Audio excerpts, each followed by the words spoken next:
Hello friends, welcome to cooking language. இன்னைக்கு cooking language நம்ம பார்க்க போறது பீர்க்கங்காய் தொக்கு. வீடியோக்குள்ள போறதுக்கு முன்னாடி subscribe பண்ணாதவங்க subscribe பண்ணுங்க, லைக் பண்ணுங்க, பெல் பட்டனை பிரஸ் பண்ணுங்க. அப்பதான் நான் போடுற அடுத்த வீடியோவை உடனே உங்களால பார்க்க முடியும். வாங்க வீடியோக்குள்ள போகலாம். இப்ப தேவையான பொருட்கள் என்னன்னு நம்ம பார்க்கலாம். 1/2 கிலோ பீர்க்கங்காய் வாங்கி தோலை எல்லாத்தையும் எடுத்துட்டு சின்ன சின்னதா நறுக்கி வச்சிருக்கேன். 2 பெரிய வெங்காயத்தையும் சின்ன சின்னதா நறுக்கியிருக்கேன். 2 பெரிய தக்காளியும் சின்ன சின்னதா நறுக்கி எடுத்து வச்சிருக்கேன். கூடவே ஒரு 1.5 ஸ்பூன் தனியாத்தூள், 1 ஸ்பூன் மிளகாய் தூள், 50 கிராம் வறுத்த வேர்க்கடலை தோலை எல்லாத்தையும் எடுத்து வச்சிருக்கேன். தேவையான அளவு கறிவேப்பிலை, 2 பூண்டு பல்லை எடுத்து நல்லா நசுக்கி வச்சிருக்கேன். இப்போ நான் ஒரு கடாய் வச்சுட்டேன். கடாயில் எண்ணெய் விட்டுக்கிறேன். எண்ணெய் காஞ்சதும் 1 ஸ்பூன் கடுகு சேர்த்துக்கிறேன். கடுகு பொரிஞ்சதும் நம்ம நசுக்கி வச்சிருக்கோம் இல்லையா பூண்டு, அதை சேர்த்துக்கலாம். இங்கே பூண்டை நான் சின்ன சின்னதாக அரிஞ்சு போடாமல் நசுக்கி போட்டிருக்கேன். ஏன்னா அரிஞ்சு போடுறதை விட நசுக்கி போடும்போது அதனுடைய வாசனை அதிகமாக இருக்கும். அதனால தான் நான் நசுக்கி போட்டிருக்கேன். பூண்டு நல்லா வதங்கி வர வரைக்கும் நம்ம வதக்கி எடுத்துக்கலாம். இப்போது இது கூட நம்ம எடுத்து வச்சிருக்க வெங்காயத்தையும் சேர்த்து நம்ம நல்லா கலந்து விட்டுக்கலாம். வெங்காயம் கோல்டன் ப்ரௌன் வர வரைக்கும் நம்ம நல்லா வதக்கி எடுத்துக்கலாம்.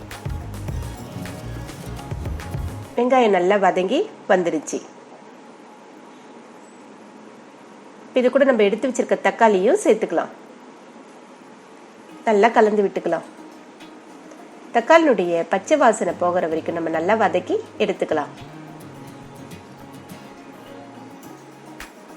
தக்காளி வெங்காயம் 2 நல்லா வதங்கி வந்திருக்கு. இப்போ கூட கறிவேப்பிலை சேர்த்து ஒரு கலரி விட்டுக்கிறேன். நான் கூடவே ஒரு 1/4 ஸ்பூன் மஞ்சள் தூளையும் சேர்த்து நம்ம நல்லா கலந்து விட்டுக்கலாம். இப்போ வெங்காயம், தக்காளி, பூண்டு, கறிவேப்பிலை எல்லாம் நல்லா வதங்கி வந்துடுச்சு. இப்போ நம்ம நறுக்கி வச்சிருக்கோம் இல்லையா பீர்க்கங்காய், அதை சேர்த்து நம்ம நல்லா கலந்து விட்டுக்கலாம். பீர்க்கங்காயை எவ்வளோ சின்ன சின்னதாக கட் பண்ண முடியுமோ அவ்வளோ சின்ன சின்னதாக கட் பண்ணிக்கோங்க.